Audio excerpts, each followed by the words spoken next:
to Memoirs of Successful Women. Today we are going to have a treat because we're going to be talking all things nerdy and STEM and startups, which is totally a passion of mine. I'm going to introduce you to Dr. Chantel Nicolas, who is the founder of Nerd Startup Incubator. She's a published Ph.D. chemist. She's a data scientist. She's got extensive experience and background in multi-disciplinary research. So we're going to be, oh my gosh, it's a whole new space. And I just love talking to people who are just in these, incredibly niche, scientific, progressive areas. And STEM is definitely one of them. Chantel understands those unique challenges faced by STEM professionals and uses her insights and business acumen to guide clients on their journey to become and grow as entrepreneurs in the STEM sector. So welcome to the program, Dr. Chantel. Thank you so much, Ani. This is such a fabulous experience. I'm so happy to be here with you. Thank you for having me. It is such a pleasure. I'm so thrilled to have you on my show, and particularly because you're juggling a new bub at the moment. For those watching, I got to see Chantel's bub when he was just such a wee little fella, and all of 6 months now. And oh my gosh, they grow so rapidly, and it is such a juggle. And that's one of the things we'll talk about in this interview is actually just doing the whole biz while juggling, families, raising families. It's all a juggle, as we know, and we're always sort of, kicking water underneath Right. the sea all the time, right? Making it Right. so easy. So how about you share with the listeners, just tell us a little bit about what your business looks like, first of all. Yes, the Nerd Startup Incubator is all about helping self-proclaimed nerdy people, especially those who see themselves as what I call being highly degreed, right? You have these professional degrees or advanced degrees, and particularly in STEM, I enjoy that because I happen to have a PhD in chemistry. I'm also a coder, and I just have a special way of connecting with people who speak that language. And I found that so many of us were missing people who could speak to us in our language and talk business as well, right? So basically, I created a business that could help us really hone in our interests, our passions, and our STEM minds into businesses that we love and are a reflection of who we are, who we want to be, where we're going, and not just a reflection of the degrees that we have or sort of like how people might pigeonhole us because of sort of our nerdy backgrounds. I love that sentiment of just making it what your own and just a whole new creation, because that's it. Sometimes you can go nerdy, geeky. It's going to be in a very specific sort of almost like a genre of what a business would look like or who even that person is. Whereas, as we know, everyone is just so diverse, and the way they interpret those academic qualifications and where their mind is at is actually going to be quite unique, like any other business is, right? Absolutely. And what I love is that everyone has a little bit of nerdy in them. Yeah. Everyone's a nerd about something. There's something that you love talking about extensively, and for some reason, like certain facts that others don't know. We all nerd out in different ways, and Annie, I'm sure you do as well, as far as like helping people with their businesses. Absolutely. I'm actually surprisingly closet nerd, and people get surprised, but I sort of love just finding out how to do something new. Like even my show intro, I made that myself, and I'm like, and they're going, "Didn't you go off to some tech person?" I'm like, "No, I learned how to do it." Like I just love going. Now if I get really busy, I'll outsource that component, of something of that same nature. But when I can, it just feels so fascinating to learn how to do something new. And then you sort of like go, yeah, done it. I made that. You see that, guys? Annie just claimed the nerdiness. I love it. And that intro is so badass. So wonderful intro. Thank you. So for those that you are working with, they've got an idea. They then have to write a business model. They have to then implement that. They then go into all of the marketing to be able to launch and sort of have sustainable growth. What are their biggest challenges in your nerd startup area? The biggest challenge is having a sense of permission to pursue the ideas that they're interested in. So, sort of like some of my clients are wanting to do things outside of their degrees. They want to write children's books, for example. And it's sort of how do you venture into that if people don't already know you as a writer in that way? So, it's sort of being comfortable in the idea that you want to pursue. Is one of the biggest challenges. And I find that once the idea is solid, once there's tons of confidence around it, I find that everything else falls right into place. All of Oh. the strategies, all of the market research, all of that stuff comes easy. Exactly. I think it's those first baby steps or going into a whole new area. They are the most terrifying, right? For Yeah. all of us. I remember when I first even started this podcast, you kind of go, but, you've got to bravely create something and then, someone will be your first, right? They'll always be Exactly. your first. But it is like, it's hard because you go, I don't know how to create, don't know how to do a podcast. I'm intimidated by someone else who's got, 500 episodes of theirs. What if I make a mistake? All Yes. that sort of stuff because it's not your area. That's just for Right. example. But then Right. once you've done it, that's right. Once you then go from 1 to 3 to 5 to now I've probably got a couple of hundred. You then suddenly go, oh my gosh, now I am an expert in this area or pretty professional at it.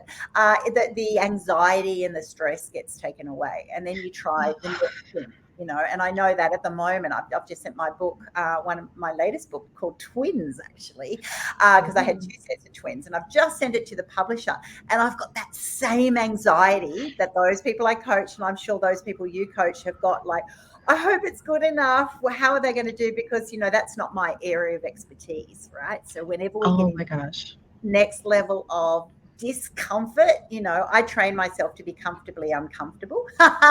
And that's exactly that feeling I've got this week of going, oh my gosh, like I've written this book, and I just hope it's good enough compared to, because we all do comparison, don't we, Hmm. compared to other proper authors, which of course I am, and I've already got other books sort of there, but it is, it's just such a strange feeling when you venture into an area that you don't feel 100% confident in. Yes, first of all, congratulations on your book. I'm excited about it. I'm glad that I mean, twins. I love it. And two sets. Oh, you are the guru, okay, among gurus, and so you don't need to even worry about any of that. I think that the point you made about the am I an expert at this, it's so common when you have degrees that state that you are an expert in something, and then Yes. you try to venture into something that's slightly different. If you don't have a certificate in it, if you don't have what people would call currency, like a previous Mm, publication, you're like, I don't know, I'm not sure if I should do this. But you see, the fact that you said that you train yourself to be comfortable with being uncomfortable, that's a yeah. prerequisite, right? I think a lot of Yeah. people don't realize that they have that transferable skill. Most of my clients have masters or PhDs, and they've had to defend their knowledge, in front of committees, and so they have sales experience. They have these different types of ways that they've been able to say, look, I've proven that I belong here, and or they had to have gotten uncomfortable in different ways in their careers, and it's just sort of like letting them see, or letting them, or showing them how they can unlock experiences that already lend themselves to being really great entrepreneurs. So Mm. that's a fun experience. It sure is. And I'm so glad at the beginning of this interview, you actually said, I want them to give themselves permission. And that's exactly what I'm feeling in this conversation, that permission to just launch out, permission to try something new, permission to even fail. And that's okay. And I think when you're a bit of a jack of all trades, you can go, I'll go and do a little bit of this. I'll go and do a little bit of that. And you don't have those sorts of pressures in a way that other people do. And I definitely feel your clients. So when you've got that PhD, master's, you're an academic and you have worked your butt off to get to that stage, you can defend that presence, that positioning, your authority in a space. It is a Yes. harder journey to then dabble in other things and go into other areas that you're not the expert. I'm imagining, just from a mindset perspective, it's like, I don't want to be a fake. I don't want people to judge me. So one, you get typecast, much like an actor in a certain area or role. That's what you do. That's what you're known Yes. for. Why would you do something else? So I'm imagining a believability, a credibility. It's very easy to get pigeonholed. And some people love that and do that for their life. But others, when you then venture into something that's not your area, they'd be like, hang on, you don't do that. Like, why do you think you're an expert in this area? Whereas you don't have to be an expert. You just have to love it. You have to love it and also want to become an expert in it, right? Yeah. Because your goal is to serve. And the thing about it is, what helps my clients get over that hump is the sense of service behind the businesses that they're creating, purpose. It's not just a business that they can get into because they want to get into it, but there's meaning. A lot of my clients have full-time jobs. And so we talked about you have two sets of twins, you have children, you have a family, their relationships that you're building. Some of us are in church or in other things, maybe badminton intramurals, I don't know, whatever floats your boat. And it's sort of, well, if you're going to spend your precious time outside of all of that to build something that may fail, it had better be something that you're really excited about, that you are passionate about, that's worth that effort, that's worth, what I like to say, worth fighting or failing for. What a great phrase. I absolutely love that. What we're fighting it or failing for, because that's right. But it will transport you to that whole new level, and that confidence builds and builds and builds through the Yes. successes and failures. And I Hmm. love your positioning on that, because I'm very strong on don't leave your day job. Create your own little side hustle until it's at a certain level before sort of, deciding that's your main gig. And I love Yes. the way that you approach that, like I do, because I just think, I'm not into setting people up to fail. And you learn so much through those early times. A lot of it actually isn't the mechanics of actually starting the business and doing it's mindset, it's your confidence, it's your ability to sort of start thinking in a different area, because it's so different taking your niche, and I'm imagining you as scientists or chemists in STEM, to then put that into a business framework. That can be so much harder to actually work out what that looks like, and then even to then start looking at marketing and getting, how do you then find leads when you've got no email list in this area? Who are your clients? Exactly. That's a huge thing, right? Absolutely. One of the things that I've created, and it has to be nerdy, and LTMR, low tech market research. I help my clients figure out how to develop leads on social media. And I have to be honest with you, many, I've come across many people who I want to say HATE social media, Yeah. and mainly because they don't know where to start with it, right?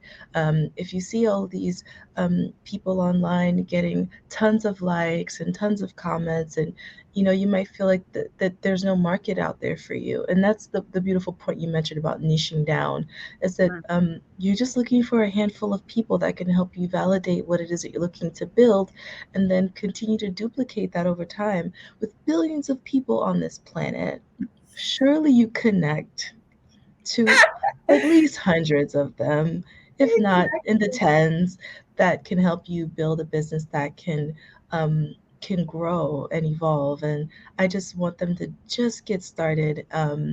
And so just being able to say, okay, what is my script? What am I going to actually say? And then what am I actually going to sell? So part of what I help people do is, one is generate leads, and two, generate language, right? Because Mm. you need leads. In order to get leads, you need language. And the language Yes. comes in the form of marketing, it comes in the form of email campaigns, and the way that you engage people, it's on your website. And so, how do you develop your own unique language that captures your ideal audience? So, we work on all of those things inside of my program. It's fun, it's the funnest thing in the Ah, world.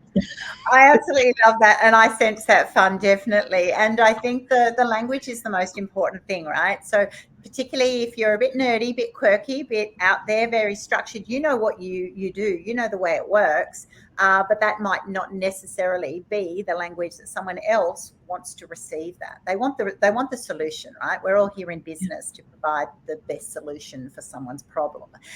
And so that whole process of actually looking at how you communicate your message and making sure it's something that when someone stumbles onto that, whichever way you're marketing it, that they go, yes, that's what I need. That's what I want. And sometimes it can feel awkward, right? Because you go, oh, Yeah. it's not really the way I'd explain it. But sometimes that's necessary. Often it's necessary, actually, because the customer is looking for a certain language, which may or may not be your own. It's still your solution. It's still your product once they've connected with you. That actually brings me. Speaking of language, I like used to use the word dope. It's totally of my, I would say, you know, time. And so I asked my clients to go out and get dope data. And dope stands for desires, obstacles, perceptions, and experiences of your ideal clients. And the data part is being able to actually collect that information in ways that you can actually use it, right? So whether it's in a spreadsheet or just having a consistent way of, listen, I'm a data scientist, so it for me having data on different sheets of paper that doesn't work for me. I'm all about systems and processes that can help people be efficient.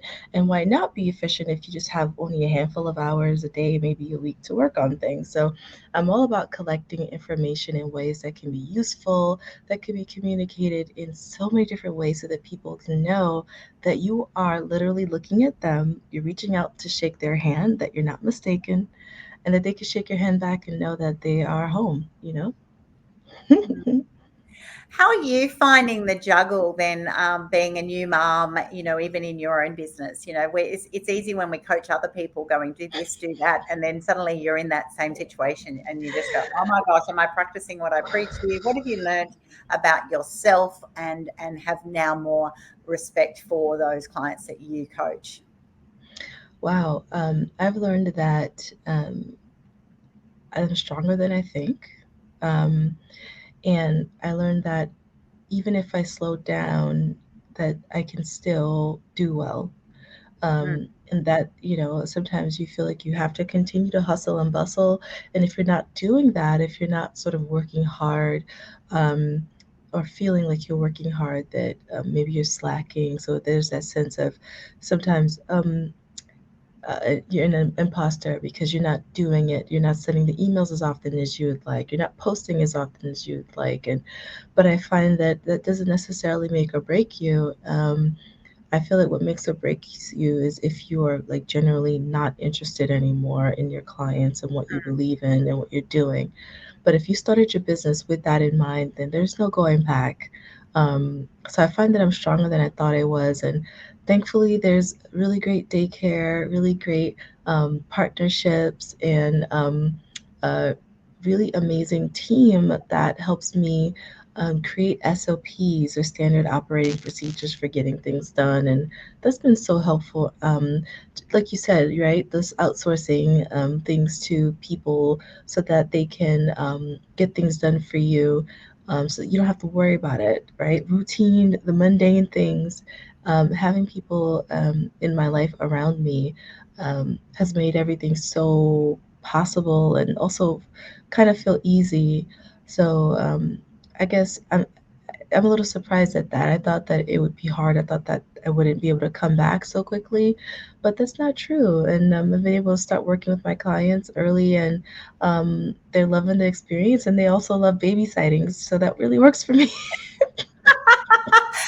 Absolutely. Use it to your advantage. Who doesn't just love a baby? Yeah, I'm the first to go, oh my gosh, my little the mama heart cooing. flows.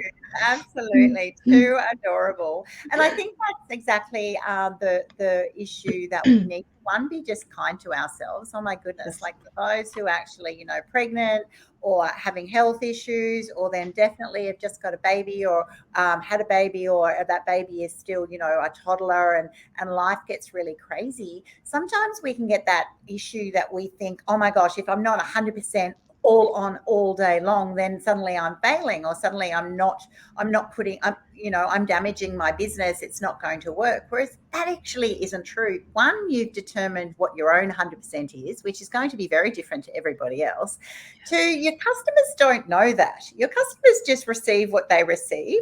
People are way more understanding than you realize. It's for you Yes. to then create those. That's right. I love the way you've brought in your little cavalry. Who can help me? What are my daily practices? How can I make it work? And just keep it calm and keep it Yeah. flowing. And then ultimately, you just do what you can do. And as long as you're Yeah. building towards that future that you desire, the quality of service that you want to provide, the clients that you want, then everything else will just fall into place. Yes, and just to bring a point, a lot of scientist people, people don't realize are spiritual too, right? And believe in the universe, believe in God, and sometimes we forget that that's part of our lives. Some of us, and so just believing that certain things are meant to be. And so one of my colleagues, mentors said to me, "Well, maybe you weren't meant to operate your business at 100%. Maybe 50% gets the job done, and that's good to know." Mm. And it's Yes, something it's to think very about. good to know, isn't it? That's right. I love that point because um, I actually coach my clients that I want to be always at 80. And they go, "What? Why don't you want to be at 100%?" I go, "Because I have been at 100% in my life at different stages, and then something happens and it actually tips me over. It brings in overwhelm, it brings in Mhm. burnout. As a mum, and I'm a mum of five and now a nana of two, stuff happens, right? Suddenly Yes. someone will have an accident, or someone's sick, or you've got, like, when they're young, chickenpox in the family, or there's so many variables that I actually go, no, I want to be at 80%, so that if I then sit on a week and go like, oh my gosh, I can crank it up to 100 this week. And then another week, if my 80% is actually my whole essence and I'm happy with that, then if other things happen, it's not terrible. I can then be flexible. I can then attend to Yes. those things and go, that's my life. It's not annoying. It's not frustrating that one of my kids unfortunately got sick or had an accident. Like, do you know what I That's mean? right. Your Yeah. mindset, it really changes the way you look at things. So that's just a little Annie tip for you listening in today. Annie, that's Because from fantastic. That's experience, you fantastic. burn yourself out very, very easily, right? And life is messy. That's the guarantee. Life is Life messy. is messy. Annie, you brought up a good point about flexibility. You want to build that in to everything that you do. So, part of what I ask my clients to do is think about what their ideal life is now, and in the future, should their business take on the life that we imagine that we want it to take. So that means that as you're running your new business, are you making time to exercise? Are you making time to, right, cherish the relationships you have, your grandkids or your current children, or what are you adding to your life now that makes everything just flow well together? So, you, even if you could go 100% in your business, what is it going to take away from your life to do that? And so, Mm. as long as you just have to you can create balance now.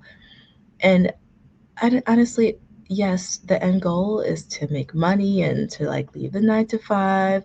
I get it, but the journey is just as important. So let's build in an amazing journey now, so that it can keep you going, you know. Yeah, absolutely. What have you learned about the strategies that some people learn from someone else? Someone go, "What did you do?" They try that and it doesn't work for them. And they go, "Well, what's wrong with me?" Whereas my reality is that often, that you might glean some ideas, or, I'll try something someone else, but ultimately I have to make it myself. Have you found that with those that you've coached? How do other people respond? How do we get across that message that you want to learn hot tips and try different things, but ultimately you have to make it your own? Absolutely. I let's talk about ads. Many times you see Facebook ads or other ads, Google ads, and you figured, let me go and run some ads and someone will come to my workshop and I'll make millions of dollars. And that does work for people, it really does. And I find that when, clients try that, it doesn't exactly bring the same results. And they're like, hey, this was a lie, this was a farce. And sometimes there are other things that we can do. Sometimes we're not exactly in the same position as that other coach was when they were running those ads. We didn't have the same audience, we didn't have the same buildup.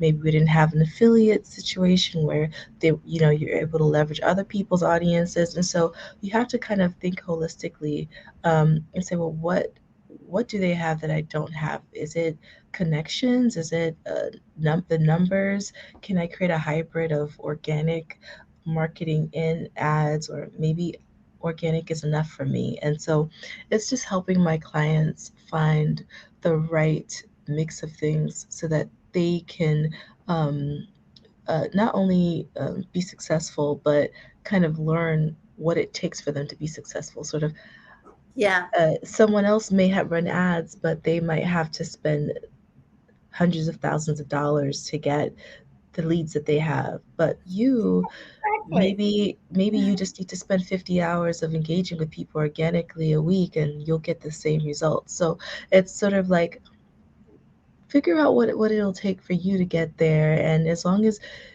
you're okay with iterative processes. Sorry to sound nerdy, guys, but part of science is experimenting. And the way I Yeah. look at it and what I tell my clients is that you're running the greatest experiment of your life. You're Hmm. looking to beat 30 years to retirement, that gig, right? And so you have 30 years, uh, presumably, to get it right. So just having the patience to iterate and work yourself up, to the point where you have hopefully sustainable and predictable success. And so I just want my clients to know that it's iterative, and you can find something that works for you, and then hopefully what you find excites you. That's a big Exactly. part of it too. You have to feel good about what you're doing. It shouldn't necessarily just always feel like work. Because, I Yeah. mean, come on, we know the 9 to 5 model didn't work, which is why we're starting these businesses. So let's not start 9 to 5 businesses on the side. Exactly. You've got to be exactly. We'll come back to the word flexibility, and you've got to be really, really savvy and creative. I think so. A lot of people when they're first starting this entrepreneurial journey, that's right, they do get ripped off because they'll pull money into things because they see someone else makes it look so easy, and it could be, as you said, in that marketing, paid marketing. What Yeah. people often don't tell you is exactly what you said, Chantel, is that how much did they spend? So they'll tell you how much they got, but they don't actually tell you what that investment is, what that paid Right. advertising costs. So you actually just want to go, well, what's the return on investment there? To be honest, also it might work for someone because of their personality style. It might work for them because of the product that they're actually offering. Someone else, like me, to be honest, I'd be better if I just get speaking opportunities. If I speak in front of a crowd, people love any energy. They then go, I want to buy your book, I want to do your course, I Yes. want more time with you. That's hard to do on a paid advertising, right? Because then it Yes. takes my personality out. And so Yes. there's all things that you need to go, okay, well, what's your unique value? What could you actually, how do you market that to the best of your ability? And that's one might be just marketing. It also is where you spend your time and your energy, because Yes. at the end of the week, that's right, that's when you still go, I still love it. I've used my time wisely rather than just Yes. pouring that time and money and energy into an empty empty bucket, as we'll say. Absolutely. It has to work for you. When you're developing your package, I like to tell my clients, if it doesn't work for you, it's not going to work for your clients. So if you know that you do not have time to meet your clients one on one for many hours a week and it doesn't work for your personality, then sis, please don't bother creating a program that requires that your clients have one on one sessions so they can get their their Yeah. needs met so they can go from their point of pain to their point of pleasure. Maybe you want to think about coaching. Maybe you want to think about creating a course or a book, something that can help them get their needs met. And while you are able to have your business meet your needs at the same time. Mm, So, exactly. yeah. Plus, top tip, it gives you revenue diversification. If you suddenly got someone who's just gone and bought your online course, bought a book, um, wants to sponsor something on our podcast, do whatever, they're all just different ways of actually offering a same service but getting revenue into your business, which is absolutely key. Absolutely. Hey, let's go back to language. Once you've narrowed down the language of your business, I mean, that goes from what you offer in your packages down to how you market, then yes, you can create multiple revenue streams because you can literally repackage in all these different ways. And so you have Mm. access to that if you have narrowed down your language. So, yes, it's wonderful. How does it feel for you, Dr. Chantel, being an academic PhD chemist, to then kind of leave that, if you like? You've got to the top of your tree, and everyone wants to go, how far can I go?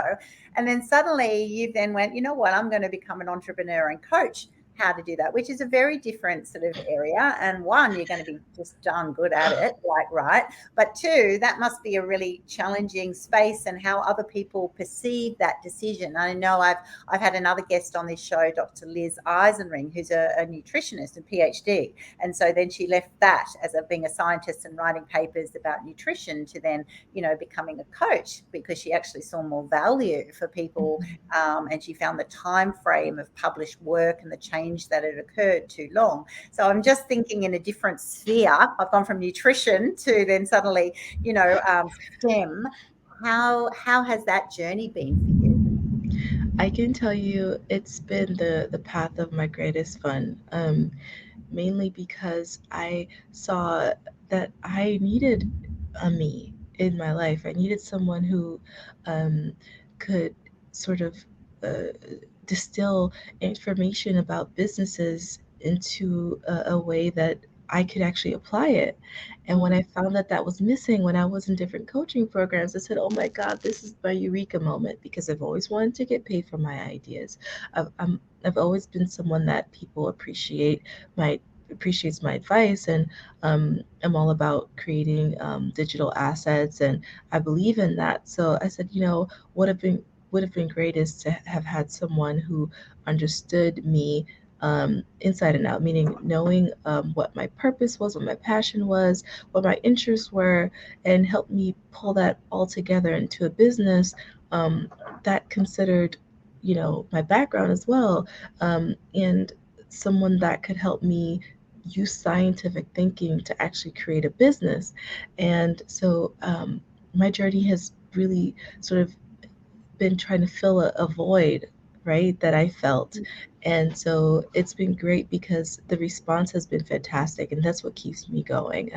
Um, every time I speak to a new client or a former client, they're like, if it wasn't for you reaching out to me, I would have never thought that this business could go. And so I've had a client go from, oh yeah, I'm not sure, to, all right, let's go. I'm ready. Gotta It's like do it. there's Yeah. something that I'm able to help them unlock because I unlocked it from myself. And I just feel it. I know it may sound cliche, but I do feel a sense of calling. Because what happens when you have a bunch of people who potentially are just, I want to say, quote unquote, stuck in their 9 to 5 worlds and have so much inside of them to give, and are unsure of how to pull it out of them? Well, then you kind of have a world potentially where people are potentially living mediocre in some ways, like if for them, right? They're not living their highest potential, even if on paper, whoa, you have these degrees, you should be celebrating. But inside, it's sort of like, that's great, but I could be doing more for the world. I could Yeah. be doing more for people, and helping them to get to a point where they can start to think, and then Yeah. because they're starting to think, they can start to create, and then from creating, making an impact sometimes in real time. Watching my clients do that has been the best experience, and so I'm literally just a few steps ahead of them and helping them sort of build something that I think would they would say is even greater than um, what what people I would say already give them credit for. Yeah. And I think that happens so often for a whole lot of, um, a lot of reasons. Sometimes you just feel, you've had pressure to go into a certain vocation, or you got the marks for something and everyone said, oh, you should do this, whether it's medicine or law or whatever. And sometimes Right. that's not your heart. I was having a discussion with a potential client last week who was talking about how they were in the IT industry and actually very good and very highly paid. But I said, but what do you do when you lie at bed at night thinking? And they go, well, I actually want to own a jazz bar. And I'm like, wow, like that is so diverse. I go, I love the music, love the vibe, imagines what it would look like, what the people would be like. And I'm like, how long have you thought this? They go, oh, about 10 years, and I'm like, oh my gosh, Yes. since they went traveling and picked up what did they enjoy doing and being at. And as you said, it's like if you love it, if you're comfortable, then you'll get that connection. If you're not comfortable, then, in just doing the business, you'll only go so far.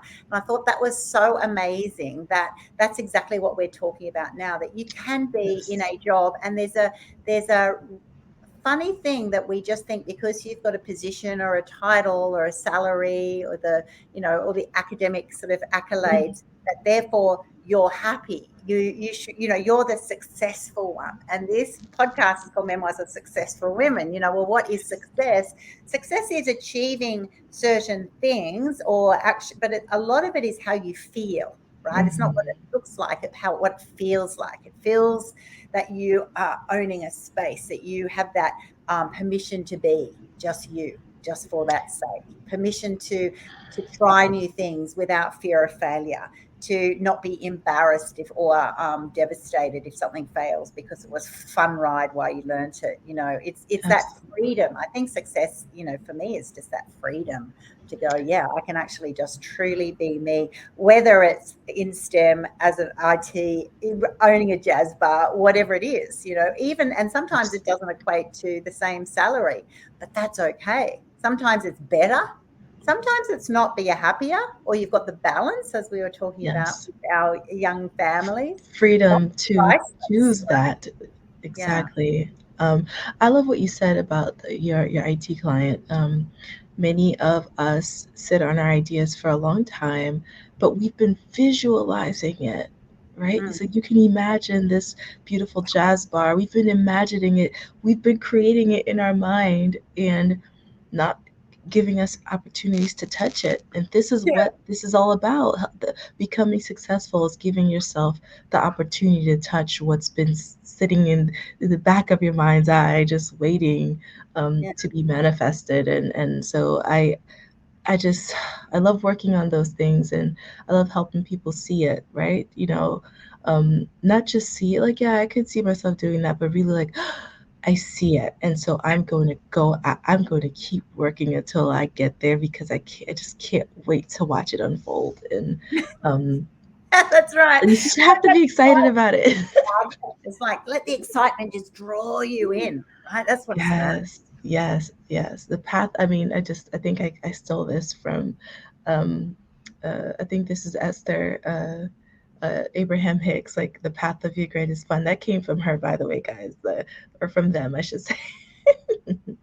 Yeah, fantastic. Now, let's finish up by talking about why it's important for, women particularly, people to progress business and opportunities in STEM. Why is STEM so important, this whole niche Mhm. area for the future of humanity? Let's just put it out there. Wow, Amy, that's a great question. I appreciate that question.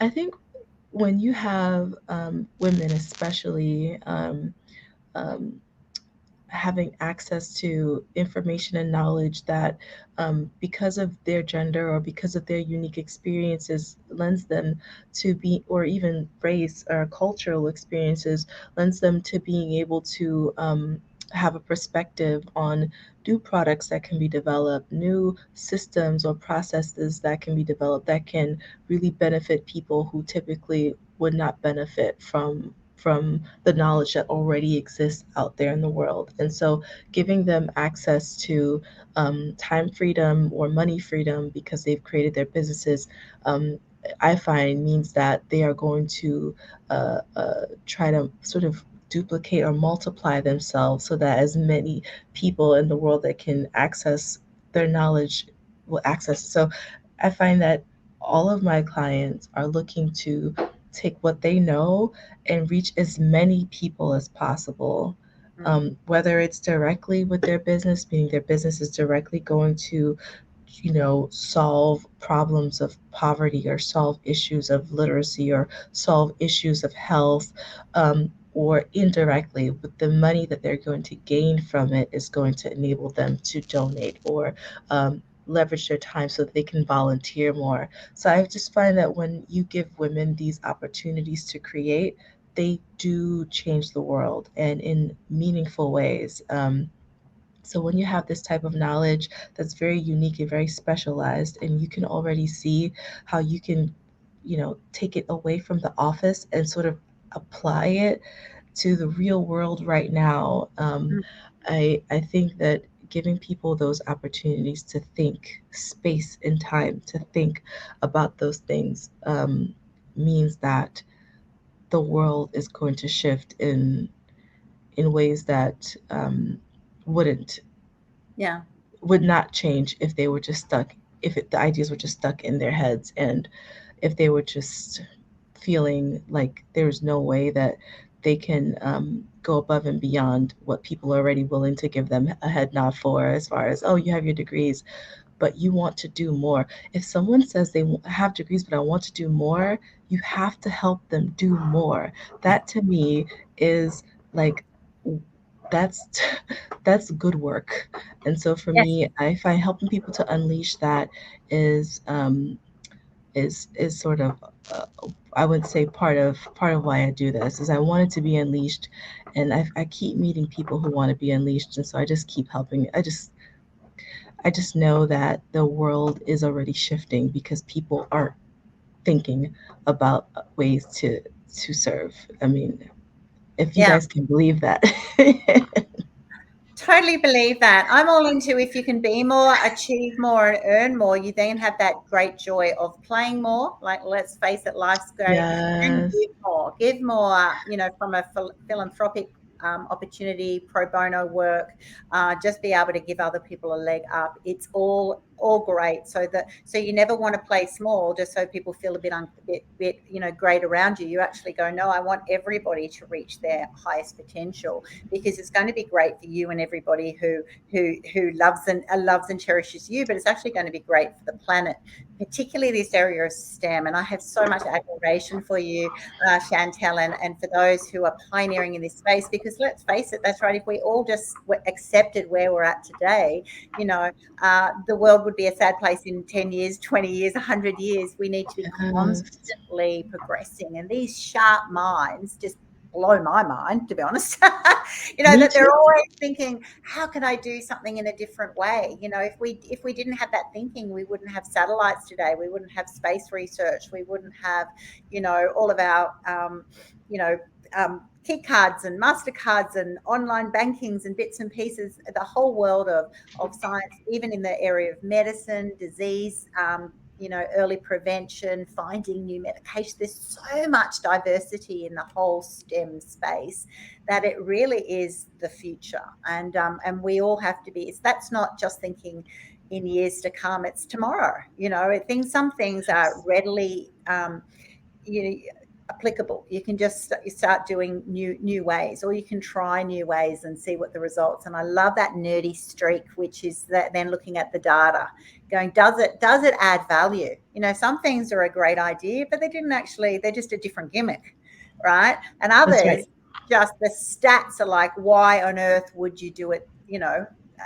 The way you did it, because this one is so much better. I know when I worked with surgeons for a very long time as a CEO, they might have trained in a certain technique, and then science then went and showed them the data said a different way of entering the body or doing an operation was better.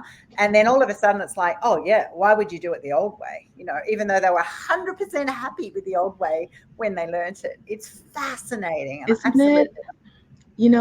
Eddie, you said something incredible about people just sort of getting. sorry, we have Sure. like bad weather here. We have Storm brewing. thunderstorms. Sorry about that, guys. But just a lot of people in these positions, these STEM, I would say STEM professionals, um, sort of sometimes have hit sort of the height of uh, how far they're going to get in their fields, right? And sometimes there are situations where they might be undermined or they can't really get their voices out. And so these businesses are ways for them to actually do that, to actually be the leaders they've been intending. They've been wanting to become all along. So it's like literally their path to being uncomfortable, but in ways that they always wish they could be. And so I think that if we can have more people transitioning into those, creating safe spaces for them to become uncomfortable and to grow into leaders in new ways, I think that that there's no telling what can come out of that. I mean, we have people who go from being afraid to go on social media, or that's not me, or you hide behind your glasses, hide behind your laptop, to sort of creating businesses that are so meaningful that it implores you to be out and to show yourself and to be different. So I'm finding transformations are happening in so many different ways, um, from sort of the lack of willingness to be out there, to sort of like the overwhelming excitement to be seen and to be heard and to speak. And I have clients who are like, people don't know that I'm funny, or people don't know that I have all this going on. And then because they start their businesses, they get to access their true selves. I mean, it's those kinds of transformations are, I would say, are priceless. And I'm sure that that's something that your clients are going through as well. Oh, absolutely. To bask in your own authenticity without being arrogant, just actually enjoying the person that you were born to be, is just one of the blessings of life, right? When you get to that Absolutely. stage. And so those who are feeling trapped or frustrated in a certain space, you can actually go, yeah, that's right. That's what becoming an entrepreneur Create is that about. space So for you've got yourself. that idea, you just create your own space. You know, if there's a door you can't open or you've been blocked by, create your own door, right? Just actually lean in and go, okay, well, I'm going to have to create something new. And someone like Dr. Chantel is going to be there to support you every step of the way. So go to go.nerdstartupincubator.com. You will find Dr. Chantel there. If you are a bit of a nerd, self-declared, or other people say you are, and you're thinking, you Claim know, it. I actually think I do have ideas. I do lie bed at night thinking about different ways of doing things, different opportunities. I'd love to explore that. Definitely reach out to Chantel. She would love to have a conversation with you.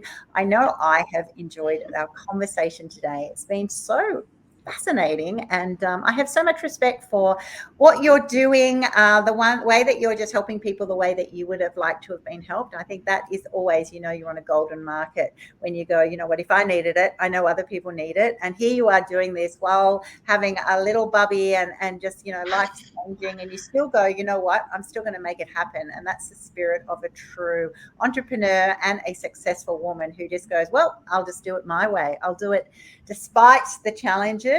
I'll do it, you know, with my own energy, with my own style, and yeah, and I'll laugh a lot and enjoy the ride as I go. So thank you for being on my program today. Annie, thank you so much for having me. Thank you for giving women like us voices, to sort of share and reach people who otherwise wouldn't have been able to get a sense that they can do it too. So thank you so much for this platform. Thank you for all that you're doing with your incubator. Thank you so much. Have a great day. Are you too? Bye.